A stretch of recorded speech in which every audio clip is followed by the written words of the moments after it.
Mga kasama, yung Labor Day protest sa Maynila naging generally peaceful kahit na bahagyang nagkatensyon bago matapos ang rally ayon yan sa Manila Police District. Tinutukan niya ni Roger Manjairo sa Piña, Florida. Jai? RMN Live Report. Sa kabila ng matinding init ng panahon, nagtipon-tipon ng iba't ibang grupo sa bahagi ng Calao Avenue para magdaos ng kilos protesta ngayong araw ng paggawa. Sa pagdating pa lamang ng mga relista, bandang alas 11:30 ng umaga, ay nagkaroon na agad ng sakitan matapos magtamo umano ng kalmot ang isang pulis. Tumagal naman ng 2 oras ang Labor Day protest kung saan hindi na tinangkapan na makalapit sa US Embassy dahil sa dami ng mga pulis na nakadeploy para sa seguridad.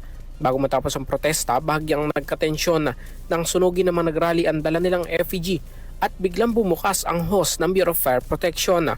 Ayon kay Police Brigadier General Arnold Santiago, District Director ng Manila Police District, aksidenteng bumukas ang hose nang inahanda ito para hindi kumalat ang apoy. Ang purpose po talaga nun ay apulahin sana yung EPG na susunugin. Na-misinterpret nila, akala po nila sila po yung bubugahan ng apoy. Hindi po ganun.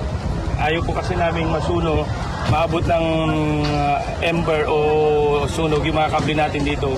Kaya bubugahan po sana ng konting tubig. Akala nila sila ang bubombahin. Kaya na-misinterpret lang po ng mga kababayan. Isang pulis naman na kumukuha ng video ang bigla umanong hinablot ang phone na hanggang ngayon ay hindi pa raw na ibabalik.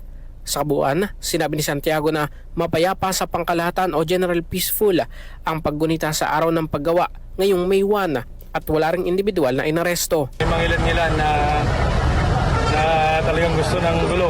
Pero ang pulis naman po natin, na-maintain naman po yung maximum tolerance. May nasuntok tayong pulis. Kumalat na po sa social media. Kanina nung patapos na po, may nagbibideo tayong pulis, in-upload niya cellphone. Yun po hinahanap natin.